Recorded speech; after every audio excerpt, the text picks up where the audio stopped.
Assalamualaikum dan hai kepada semua pencatur. Kali ini kita ada satu video sambungan sebenarnya. Sambungan kepada game yang telah dimainkan antara Michael Tal menentang Bobby Fischer yang telah saya analisis sebelum ni. Jadi kenapakah begitu? Sebabnya ramai antara korang yang request, yang buat permintaan untuk nak tengok lagi permainan-permainan antara dua legenda ni. Jadi jangan risau, kat sini saya mempersembahkan kepada korang semua satu game yang diambil pada tahun 1959 di The Candidates Tournament yang telah diadakan di Zagreb, Croatia. Pada ketika ini, Bobby Fischer baru sahaja berumur 16 tahun dan dalam kejohanan ni dia telah pun kalah sebanyak 3 kali berturut-turut kepada Michael Tal.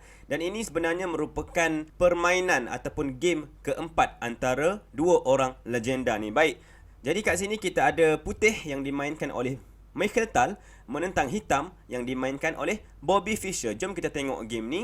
Ianya dimulakan dengan D4. Kita ada Knight F6, C4, G6, Knight C3, Bishop G7, E4, D6, Bishop E2. Kita ada King's Indian kat sini, King's Indian Defense. Fischer memilih untuk castling kat sini. Kita ada Knight F3, E5, D5 memilih untuk meluaskan kawasan, Knight B, D7, Bishop ke G5 membuat pin ke arah Knight yang berada di F6 kat situ. H6 menyerang Bishop tersebut dan Bishop lari ke H4. Ini semua merupakan gerakan-gerakan yang biasa dilakukan dalam opening ni. Kat sini kita ada A6 oleh Fischer, 0-0 castling oleh Tal, Queen ke E8, Knight ke D2, Knight ke H7. Kita ada B4. Tal memilih untuk meluaskan kawasan di sebelah Queen side. Seterusnya gerakan Bishop ke F6 oleh Fischer. Dia nak tukar dulu Bishop tu, nak exchange. Kita ada Bishop makan Bishop dan seterusnya Knight H keluar kembali makan Bishop di F6. Seterusnya Knight B3 dimainkan oleh Tal, Queen E7 oleh Fischer, Queen D2, King ke H7 dan Queen ke E3. Permainan diteruskan dengan Knight ke G8. Idea untuk menolak pawn ke F5. Dalam posisi ini, Tal telah memilih untuk membuat serangan balas dengan gerakan tolakan pawn ke C5. Kita ada F5 dan putih ataupun Tal memakan pawn di F5, E makan F5 dan seterusnya G makan F5. Dalam posisi ini, Tal telah memilih untuk membuat tolakan pawn ke F4. Kita ada pawn makan pawn F4 dan seterusnya Queen makan pawn F4. Fischer, pawn D makan pawn C5.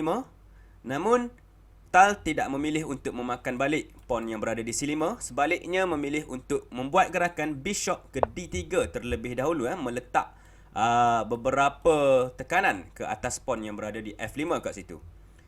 Kat sini, Fischer meneruskan dengan pawn makan pawn B4 sambil mengancam untuk makan knight di C3. Tal membuat satu gerakan yang mengambil tempo dengan gerakan Rook A ke E1 menyerang Queen terlebih dahulu. Queen terpaksa melarikan diri. Kat sini kita ada Queen melarikan diri ke F6.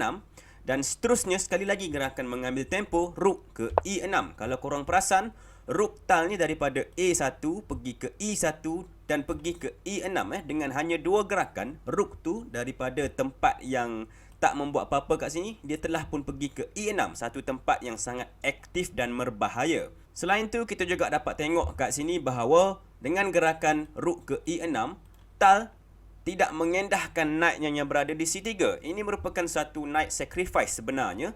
Tal awal-awal lagi dia dah cakap yang dia tak nak knight ni. Tak apalah knight, kau mati sajalah. Sebab aku nak buat satu serangan kat sini.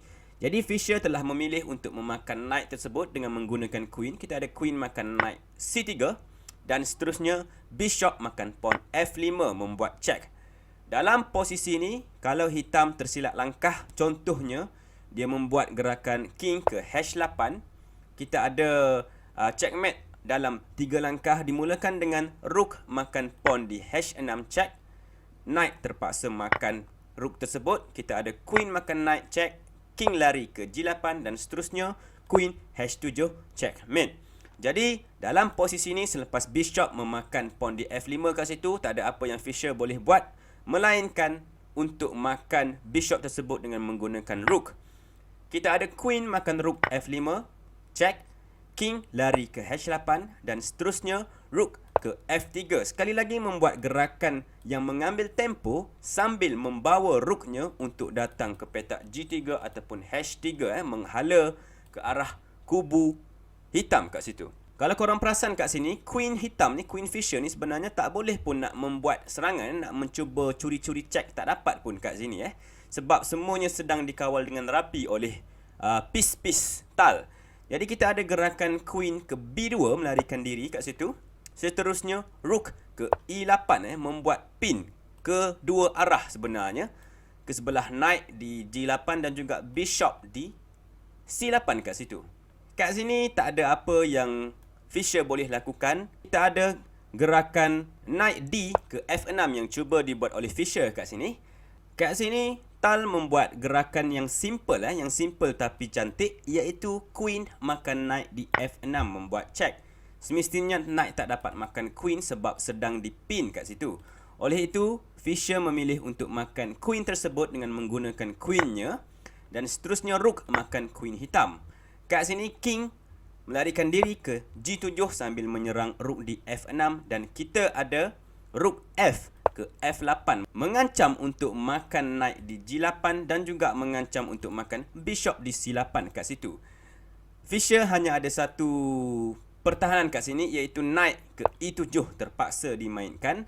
Dalam posisi ni kalau kita tengok dengan betul sebenarnya semua buah Fischer kat sini sedang dikunci. Dia tak dapat nak buat gerakan yang bagus. Knight tak dapat bergerak. Kalau knight bergerak, bishop mati. Bishop juga tak dapat bergerak. Kalau bishop bergerak, rook mati. Jadi semua buah sedang terkunci kat sini. Ibarat sedang di headlock. Headlock. Tahu headlock? Headlock ni macam ni. Tu dia. Nampak seronok dia dapat buat headlock hari ni. Senyum manjang kat situ Macam ni lah yang saya katakan dikunci, tak boleh nak bergerak. Sama juga dalam situasi kat sini. Jadi dalam posisi ni, Tal telah membuat satu lagi gerakan yang menambahkan lagi tekanan ke arah posisi Fischer. Korang boleh cuba untuk pause video ni kat sini dan cuba cari gerakan Tal yang seterusnya. Knight ke A5, merupakan satu gerakan simple yang mengancam untuk makan pawn di B7 kat situ Tak ada apa yang Fischer boleh lakukan kat sini. Dia mencuba membuat tolakan pawn ke H5 dan ini telah disekat oleh Tal dengan gerakan pawn ke H4. Kita ada rook ke B8 mencuba untuk mengawal pawn yang berada di B7 kat situ. Tal memilih untuk membuat gerakan knight ke C4. Kita ada pawn ke B5 menyerang knight dan seterusnya knight melompat ke E5. Dan dalam posisi ini Fischer telah memilih untuk resign dan menyerah kalah. Kenapa? Sebabnya ini macam yang saya cakap tadi, semua buah sedang dikunci, tak boleh bergerak. Dan ancaman rook untuk datang ke F7 kat sini tidak dapat untuk dibendung, tidak dapat didefend oleh hitam kat sini. Jadi dalam game ni, Michael Tal telah mendapat kemenangan keempatnya yang berturut-turut ke atas Bobby Fischer. Dan time ni, Michael Tal telah berjaya memenangi kejohanan ini dan berjaya melayakkan diri ke pertandingan juara dunia untuk mencabar Mikhail Botvinnik pada ketika itu. Dalam kejohanan tersebut, Michael Tal juga berjaya memenangi perlawanannya menentang Mikhail Botvinnik dan dia telah berjaya menjadi juara dunia pada masa tersebut. Jadi ini merupakan kekalahan yang keempat berturut-turut kepada Fischer dan ada diceritakan dalam satu buku ni. Ada kawan baik Fischer yang diberi nama Dimitri. Dimitri ni cerita, dia cakap ada suatu hari ni Bobby Fischer dia duduk mengenangkan nasib, mengenangkan permainannya dengan menentang Michael Tal. Dia duduk di satu tempat ni dan dia memandang ke arah langit, merenung ke arah langit. Saya tak pastilah dia mengelamun ke apa, dia duk kira bintang ke, duk tengok buruj ke kan, buruj apa, buruj biduk, buruj Scorpio, buruj anaconda ke, saya tak pasti. Tapi yang pastinya Dimitri bagi tahu kat sini, dia dengar Bobby Fischer mengulangi perkataan yang sama, iaitu aku akan balas dendam, aku akan balas dendam, aku akan balas dendam. Dia dah ulang benda tu je. Dan Dimitri ni tahulah dia merujuk kepada Mikhail Tal. Jadi adakah Bobby Fischer berjaya untuk memenangi perlawanan menentang Mikhail Tal selepas itu? Sama-samalah kita nantikan pada episod yang seterusnya. Baik, jadi saya rasa itu saja untuk kali ini. Terima kasih kerana menonton. Silakan like, share juga subscribe kepada channel kami untuk terus menyokong usaha kami dalam menaikkan industri catur. Korang juga boleh pergi ke playlist kami untuk melihat video-video lain yang menarik. Selamat bercatur. Assalamualaikum. Bye-bye.